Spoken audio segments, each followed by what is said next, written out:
Greetings! Today we're going to look at what's in this box. The backstory is, a while ago I bought some parts for Atari Pinball machines and other stuff, and this supposedly contains a linear power supply. Well, not the power supply, but the transformer assembly that was used for Atari pins. As you can see, it's still in its original factory packaging, so I guess this could be partially considered an unboxing event. So let's jump right in and see what's in there. Alright, let's see here.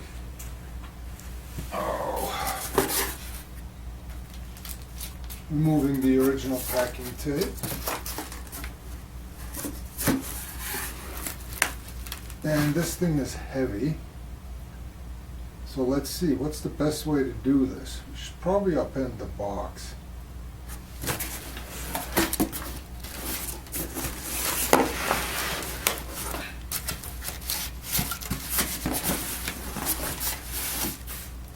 And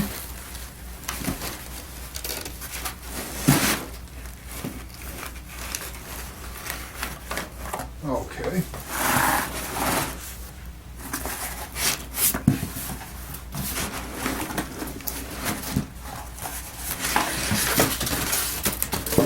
Ta-da!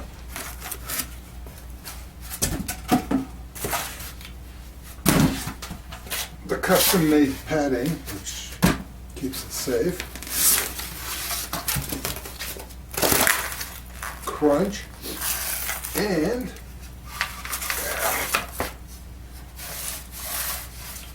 here she is. Better than factory. So we have a large transformer. Above and to the left is a bank of fuses. And to the right of the fuses we can see full rectifier bridges. Two large smoothing caps. And they are hiding a large bleed resistor for one of the caps. And that's it. So now let's get a crane and put this on the bench and see what's happening. But first let's have a look at the schematics so we get an idea of what this is supposed to be doing. Starting from here, this is the power cord. It goes through this box marked FL1, which stands for filter, and probably has a couple of an MOV in there for overvoltage protection, and probably some transient protection too. Then the AC comes out in A and B and is fed into this big plug. The other side of the plug, note that this is enclosed by a dashed line, is not on the transformer assembly but rather in the cabinet, and it feeds a service outlet that isn't switched. It does have a switch switching both legs of the AC and bringing them back through the same connector. And there's another fuse here. Not exactly sure what this one is for, but we can probably trace it. Then once we will obviously need a power switch to turn this thing on, an external power switch. But after it's done with this, it comes down here, goes to another connector, and that connector on the other end has the voltage program plug. And what that means is the transformer has several primaries, and the voltage can be adjusted to 240, 220, 117, and 100. But it's hardwired through a plug. And then once we go through here, now we finally go and feed the primaries on the main transformer. The secondaries generate certain voltages.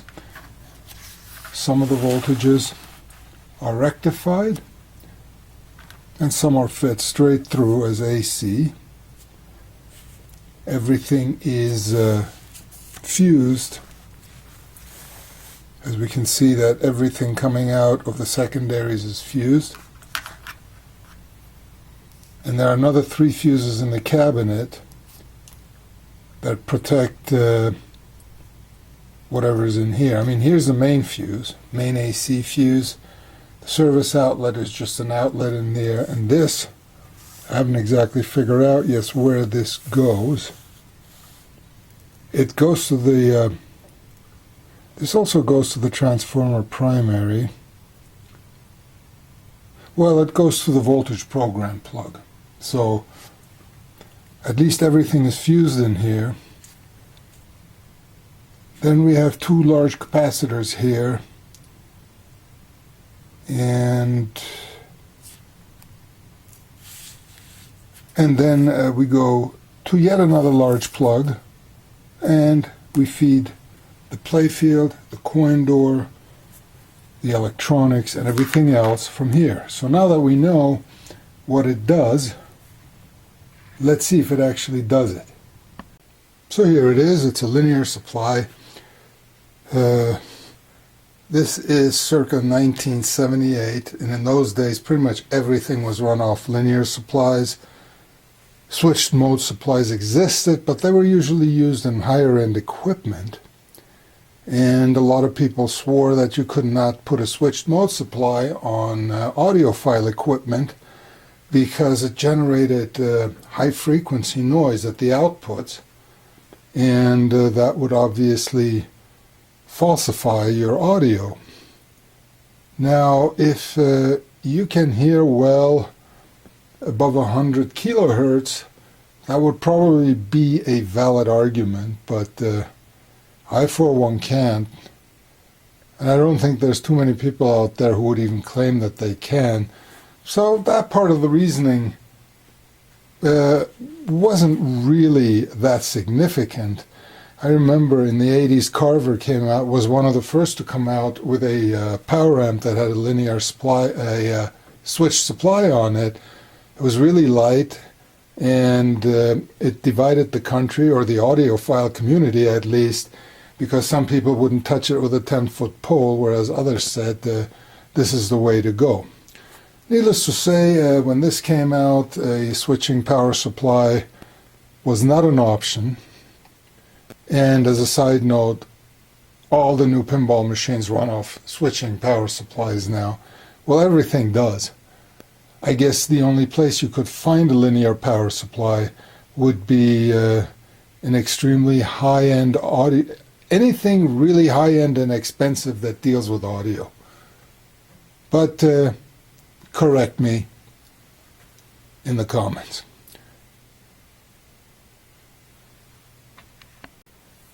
But first I need to clean this up a bit.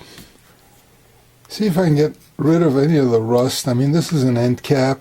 The rust is purely cosmetic here, but there is some rust on the laminates, and I'm going to see if I can get some of this off. And I've already found a problem. A dangling wire right here that got disconnected from one of the bridges over here. So that needs to be fixed. I'll check the fuses, and then we'll bring it up on a variac and check to see what it's outputting.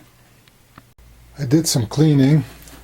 I also replaced the quick connect here.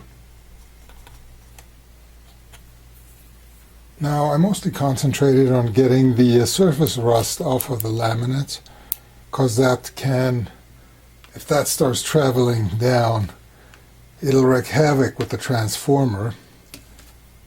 Fine steel wool goes a long way. The protective end belts are still pretty rusty, both on this side and that side, but they're just that.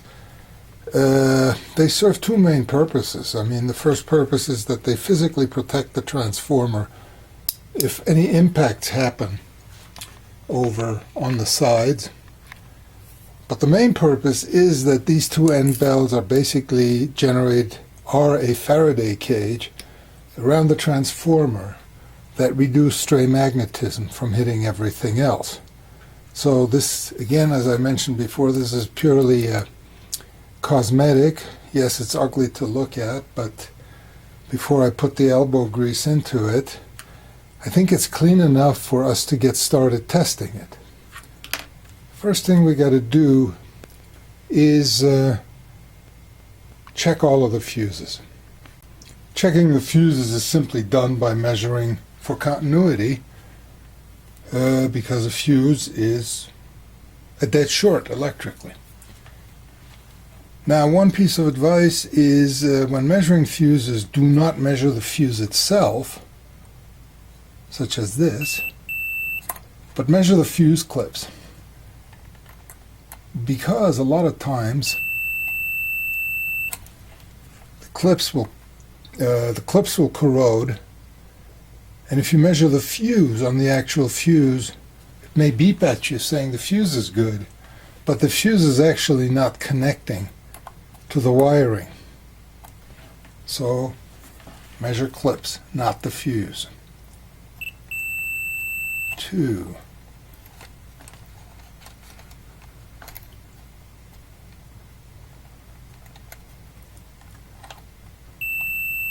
3.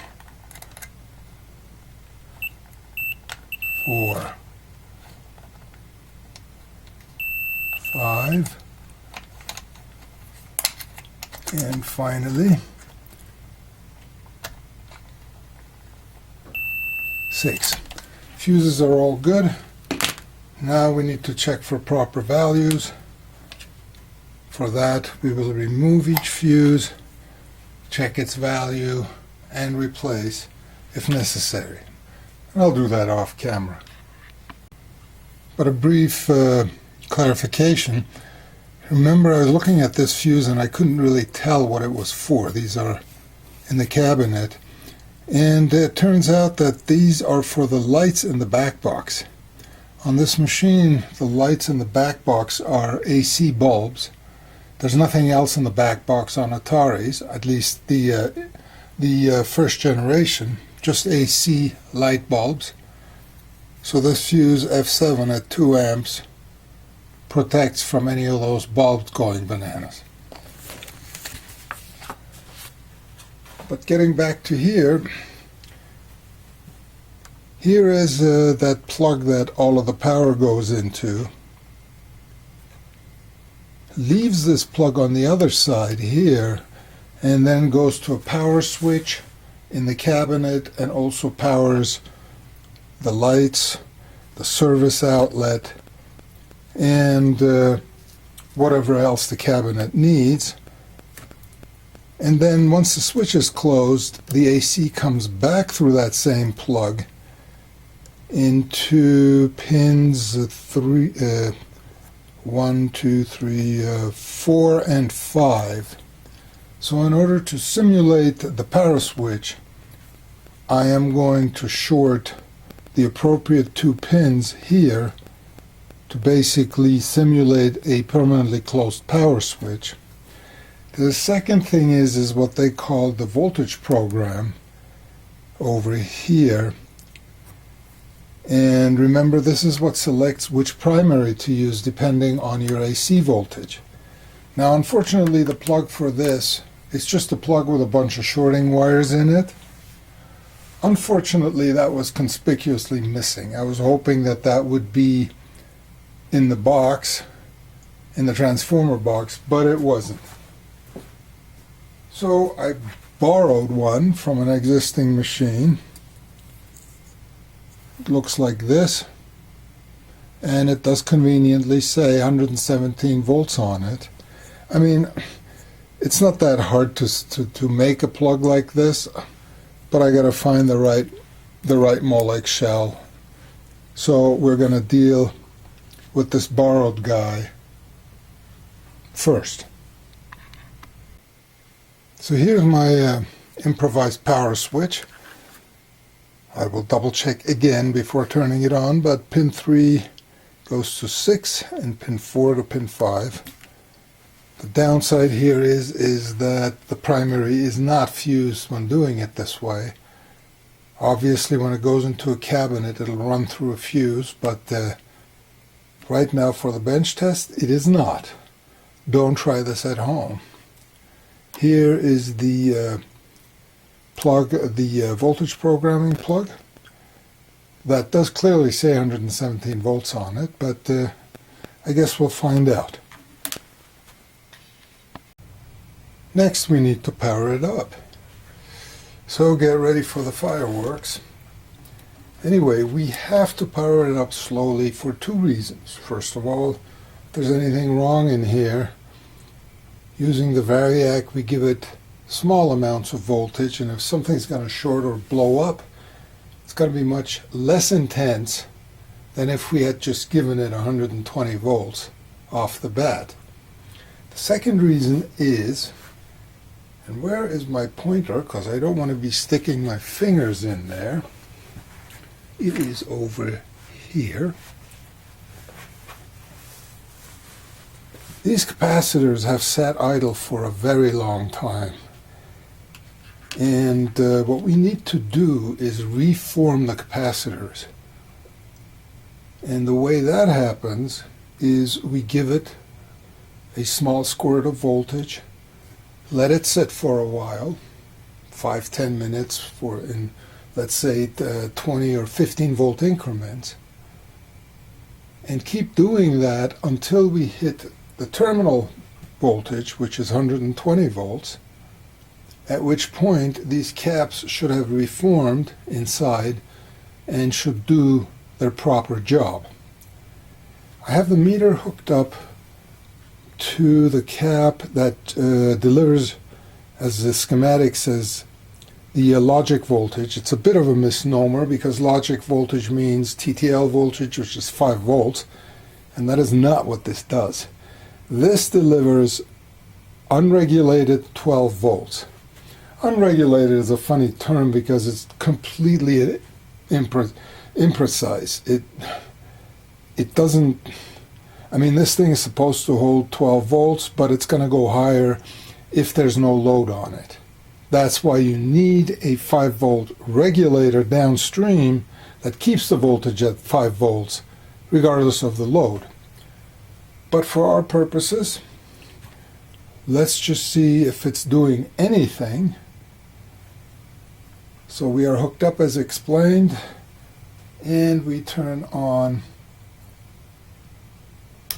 this guy. And let's say we give it 20 volts. Alright, we can obviously see that the bridge rectifier is doing something here. It's charging the cap.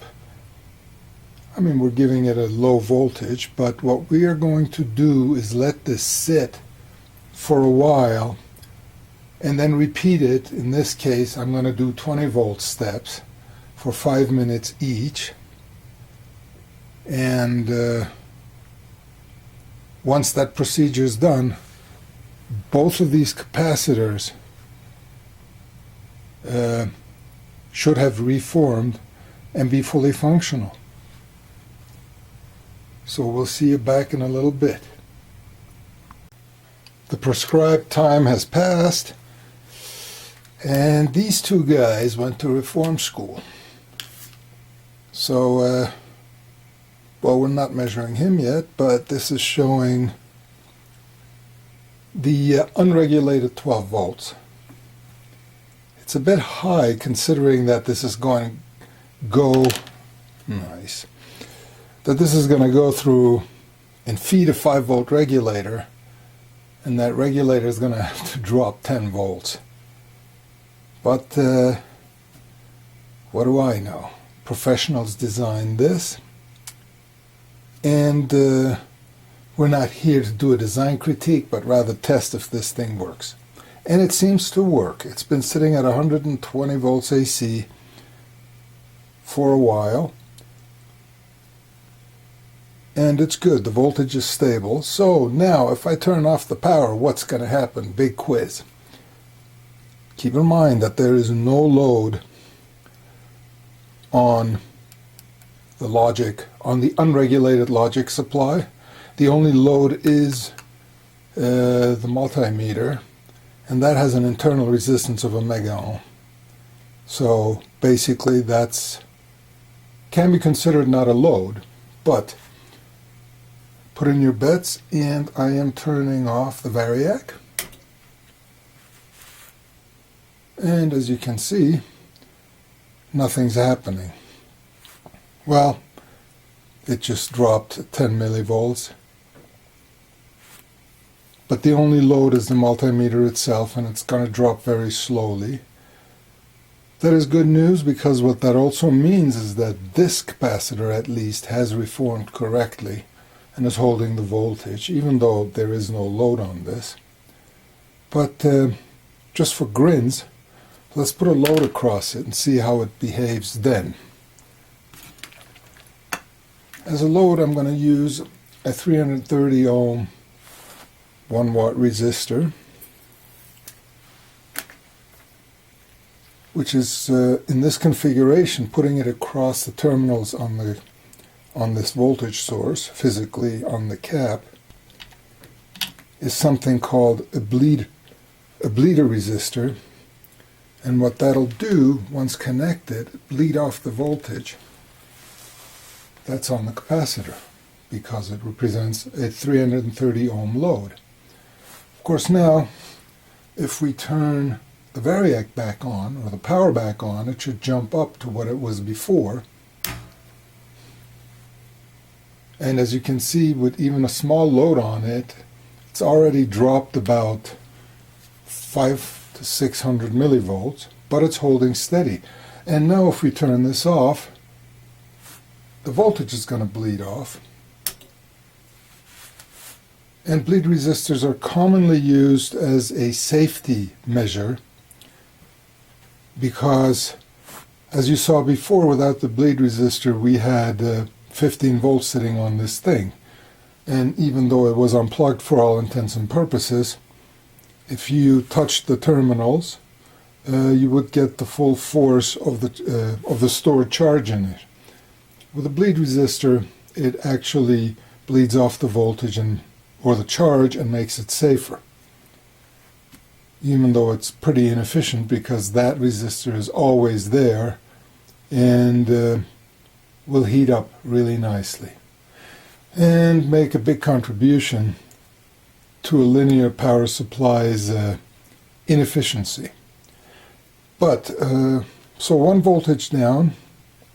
Now let's check the next voltage, which is easily accessible, and that is the lamp voltage. It should be around 20 volts.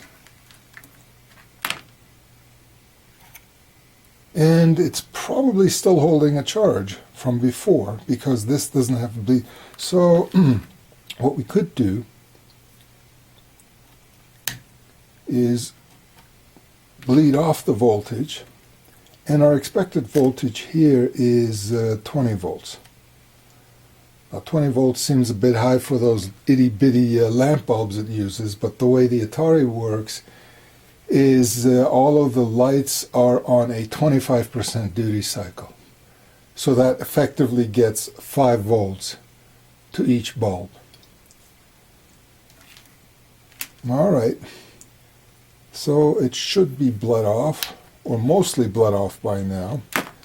So now we hook it up to the meter, and we see if it can hold the voltage.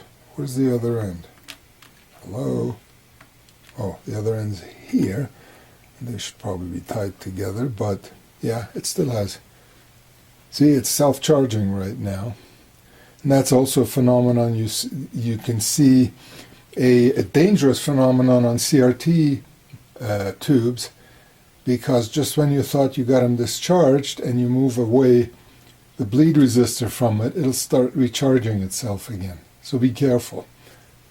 As you can see, no power, and it's self-charging. Not at a rapid rate, but it's still doing it. Anyway, so we give it full power now because both of these have been powered for a while, and they have graduated from reform school. So here we go.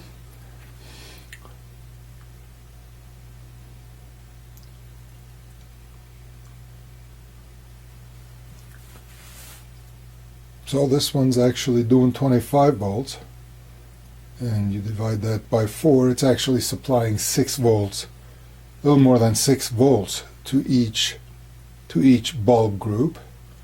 But that's still fine because those bulbs are rated at 6.3 volts. So anyway, this is holding, and we expect it to hold even after we turn off the supply. And it does. And of course, we put the resistor on it again, and we see it discharging. And of course, the advantage of the resistor is we don't get that big spark. The big spark is basically comes from, if you short the two terminals together, you're basically creating a micro welder, and that big spark you see is basically a single spark from an arc welder. But we can see this discharging now. So those two voltages are good. Now let's just check the remaining voltages, and then we can give this a clean bill of health. The next voltage we're looking for is solenoid voltage, which is supposed to be 40 volts DC. Remember, there was a third bridge rectifier on the back of this, and that one generates unregulated 40 volts DC. Does this work? Yes, it does. So we're good here, and let's see what we have left over. So we have the display voltage, which is high voltage.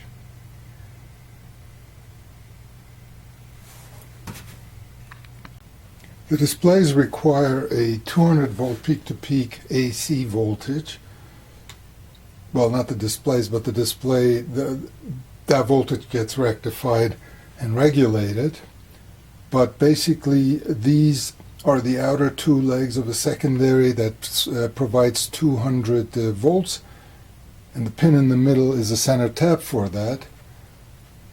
So the voltage regulator board generates plus minus 100. But we should see 200 volts or close to 200 volts AC on these two pins. And we do.